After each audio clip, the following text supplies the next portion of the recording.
Herzlich willkommen bei meinem allerersten Video. Ich bin Neonic und ich möchte euch heute Mercury Trades für PoE vorstellen. Wenn ihr das noch nicht kennt, ist das ein sehr, sehr gutes Tool, um euch Einkaufen und Verkaufen im Spiel einfacher zu machen, schneller zu machen und auch schneller zu reagieren auf jede einzelne Anfrage, die reinkommt. Ich möchte euch hier alles an Einstellungen zeigen und gegebenenfalls Bugs, die ich gefunden habe, erklären. Und weiter geht's mit meinem Beta-Intro. Info oder beziehungsweise Feedback zu dem würde ich auch mich gerne freuen in den Kommentaren.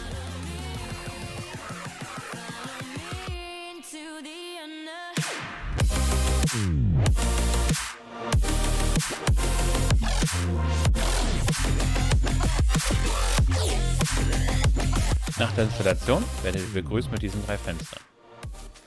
Mit der Taskbar, mit dem Notification Panel und am Ende mit dem Speichern oder Zurücksetzen. Die Taskbar packe ich mir hier neben der Uhr und das Notification Panel direkt in die Mitte.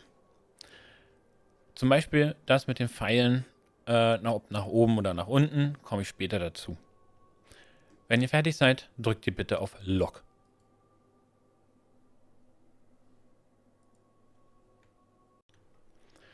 Nach Festlegen der Position geht ihr auf das Menü und auf das Einstellungszeichen. Dann startet ihr bei Generals. Generals, ob ihr informiert werden möchtet für Updates, müsst ihr selber wissen.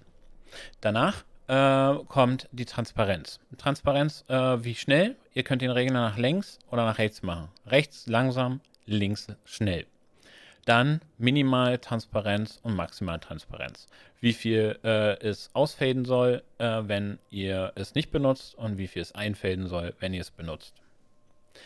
Dann natürlich den Ordner zuweisen, wenn er es nicht automatisch gefunden hat. Und den Notification Sound habe ich immer an. Wenn ihr es ändern wollt, könnt ihr selber entscheiden. Apropos Sound, wechseln wir mal zu Sound. Bei Notification könnt ihr den Regler machen und nach links und rechts lauter und leiser machen und jedes Mal wird der Sound abgespielt, um das zu hören. Leider nicht auf der Aufnahme zu hören. Chat-Scanner, sehr hilfreich, später mehr, wenn ihr ihn haben möchtet und aktivieren möchtet, tut das. Klicks möchte ich nicht haben, nervend. Update-Notification finde ich jetzt nicht so wichtig, dass es laut sein muss oder so. Beim nächsten Tag oder nächsten Start ist es sowieso abgedatet. Kommen wir zum Notification Panel. Das Notification Panel. Ich habe vorhin den Pfeil erwähnt, nämlich die Flow Direction, ob die weiteren Nachrichten untereinander oder übereinander kommen. Das könnt ihr entscheiden damit. Dann Pre-Group Limit ist, wie viele maximale Nachrichten ihr bekommen könnt, von 2 bis 20. Für mich sind 12 in Ordnung. Dann der Nickname für Leave Option. Das heißt natürlich, wenn ihr beim jemanden eingeladen wurdet, möchtet ihr leaven. Dafür braucht das Programm euren Namen eures Charakters. Den eintragen und jedes Mal ändern, wenn ihr einen Charakter neu macht. Okay, kommen wir zum Whisperer Helper. Der Whisperer Helper ist sehr hilfreich für Leute mit einem Monitor. Ihr entscheidet einen Hotkey und ihr drückt diesen Hotkey, geht auf der Website dann auf Whispern und lässt diesen Hotkey wieder los. Automatisch wird die Nachricht ins Game eingetragen und abgeschickt. Somit könnt ihr mehrere Nachrichten hintereinander schicken von einem Item, was ihr kaufen möchtet. Wie, keine Ahnung, Chaos Orbs oder für Exalts oder sonstiges. Und ich finde das sehr hilfreich. Also probiert's aus. Okay, kommen wir zu Incoming Notifications. Unter Incoming Notification ist standardmäßig Close Panel on Kick aktiv. Ich habe es deaktiviert und das erkläre ich auch gleich warum. Dann das beste Future, Response Button. Die werden angezeigt in dem Panel und ich würde das Label, also die Beschriftung, so kurz wie möglich halten. Sold, wenn das Item schon verkauft wurde, wenn es ein beliebtes Item ist. Wenn ihr gerade am Farmen seid, 1 bis 3 Minuten. Ihr könnt 1 Minute oder sagen, es dauert länger oder sonstiges und gucken, ob sie noch warten wollen. Danke natürlich für, wenn der Trade zustande kam und allem drum und dran. Und den Haken rein für Close Notification. Ich kicke den Spieler und dann sage ich Danke und dadurch schließt sich das Panel. Wenn die Leute beim Nachfragen oder später kein Interesse mehr haben, kann ich dann NP sagen, habt einen schönen Tag und so und schließt das Panel auch. Für jeden zugewiesenen Button könnt ihr auch ein Hotkey zuweisen. Apropos Hotkeys, beim Notification Panel habt ihr dann diese Icons. Das Pluszeichen ist für Invite Player, das T für Trade, das Minus, um den Spieler zu kicken, das Fragezeichen, um nochmal nachzufragen, ob er ein Interesse hat an dem Item, die Sprechblase dazu, um den Spieler direkt anzuschreiben und das X natürlich dafür, um das Panel zu closen. Jedes einzelne Icon bzw. Button hat auch nochmal eine Möglichkeit, ein Hotkey hinzuzufügen. Gut, das war es erstmal von den Incoming Notifications. Jetzt kommen wir zu den Outgoing Notifications. Unter Outgoing Notification ist zwei Sachen unterschiedlich. Das erste ist Close Panel on Leave. Ausschalten, aktiv ist euch überlassen. Und dann natürlich auch, ist der jeweilige Spieler auf dem DMD-Modus oder ist er AFK oder offline. Ihr könnt das AFK löschen, wenn ihr das nicht möchtet und warten möchtet. Empfehlenswert, müsst ihr nicht. Dann das gleiche wie vorher. Die Response-Button habe ich momentan nur 3. Das erste ist Danke. Das zweite ist, wie lange er braucht. Und das letzte ist, wenn es verkauft ist. Bei beiden, das erste und das letzte, habe ich den Haken drin, dass das Panel geschlossen wird, wie immer. Und wie davor auch Hotkey möglich. Das andere ist, die Icons ändern sich ein bisschen. Das Haus ist dafür, dass du in den Hideout des jeweiligen gehst. Das T ist das gleiche für Trade. Der laufende Mensch ist für Leave. Dafür braucht ihr auch den Namen in der App, damit ihr leaven könnt. Die Sprechblase bleibt das gleiche. Das Who ist funktioniert nicht. Das Wiederholungszeichen ist halt Repeat deine Message, die du geschickt hast, also die Tauschanfrage. Und das X zum Schließen. Alles wieder mit Hotkey versehenbar. Und gut, dann kommen wir noch zum Chat-Scanner, der nicht wirklich viel hat. Er hat hier nur Hotkeys, die halt zugewiesen werden können. Und Quick Response ist dafür da, dass ihr sofort die Nachricht schicken könnt an denjenigen, der die Sache hat, die ihr braucht oder wollt. Okay, dann gehen wir noch rüber zur Taskbar. Hier habt ihr nur 3 Sachen. Den D&D Response Message könnt ihr entscheiden. Enable In-Game D&D würde ich halt nur aktivieren natürlich, wenn ihr es benutzen wollt. Einen kleinen Haken hat es, der D&D Response Button. Er kann buggy sein und die App zum Abstürzen bringen. Deswegen vorweg, ich benutze normal D&D-Modus.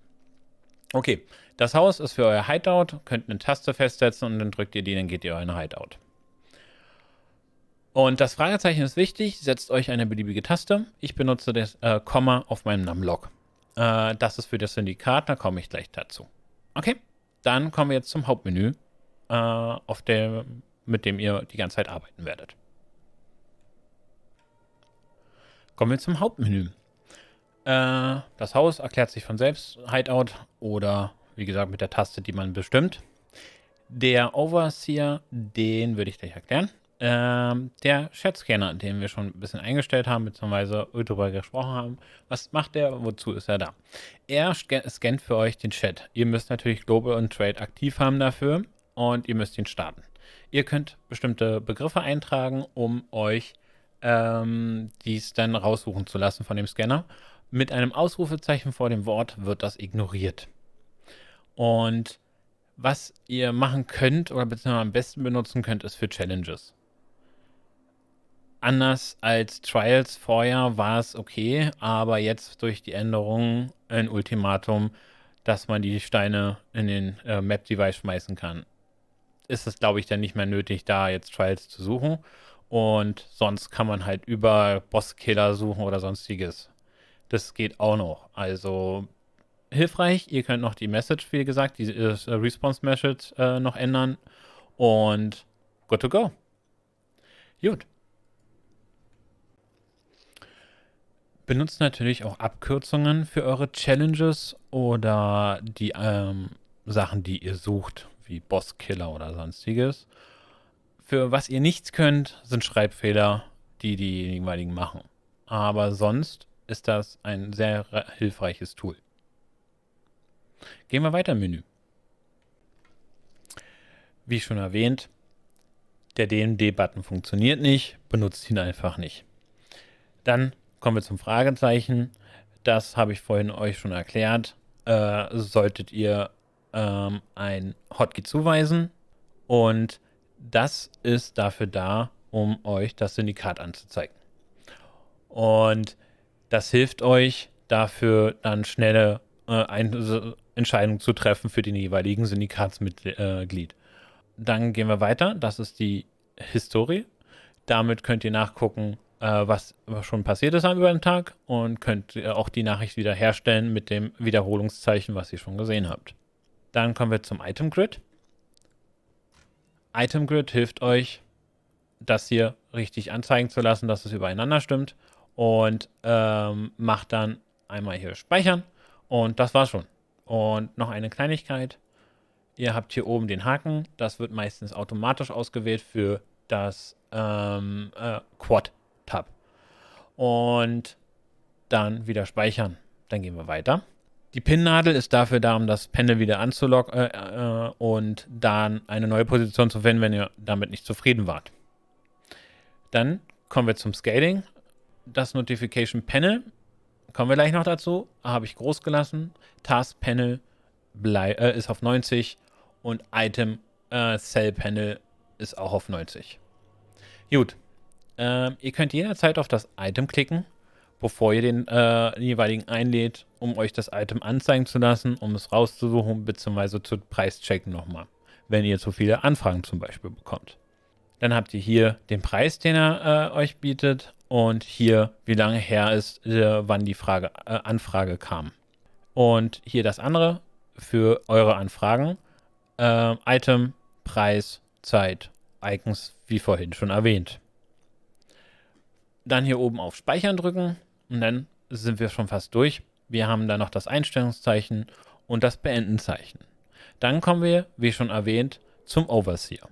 Beim Overseer haben wir Icons, Progress Bar, Capture, Icon Groups und Progress Bar Groups. Ihr könnt einzelne Icons oder Progress Bars machen oder die in einer Gruppe anzeigen und gleichzeitig bewegen.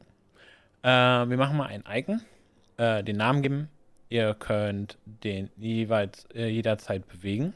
Das heißt, überall hinpacken, wo ihr ihn hinhaben wollt. Das hilft euch, Track zu behalten von bestimmten Sachen, die ihr nicht immer wieder aktivieren müsst. Machen wir als Beispiel Endurance Cry, wenn ihr nicht über euren Passive-Tree sofort von Warcries betroffen seid.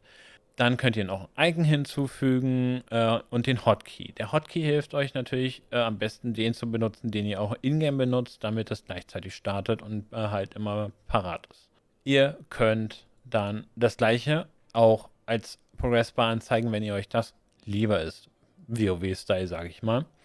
Und dann nicht zu vergessen, die Zeit abzulesen, wie lange, um das anzupassen, Icon setzen, Namen geben und allem drum dran. Oder ihr wollt nicht nur eine Sache tracken, sondern mehrere, dann könnt ihr Icon-Gruppen machen oder Progress. Da könnt ihr rauf und könnt dann hier das Icon hinzufügen und weiter geht's. Gleiche, immer weiter, wie ihr seht. Und das gleiche natürlich auch für Progressbar. Was ihr auch noch machen könnt, ist Sachen importieren. Ich habe mich da wirklich kein bisschen mit beschäftigt. Und wenn ihr damit euch beschäftigen wollt, bitte dann natürlich selber herausfinden, wie und welche Sprache und sonstiges. Aber sonst haben wir noch den Capture-Version. Da habt ihr einmal die Spiegelung. Puff. und einmal das Icon, wo es hin soll. Statt halt ein Icon zu machen oder eine Progressbar, könnt ihr auch das machen und euch das Icon irgendwo kopiert hinzeigen lassen. Ihr könnt auch Flasks mal nehmen und die Größe natürlich anpassen, wie es aussehen soll, dass das hier auch reinpasst.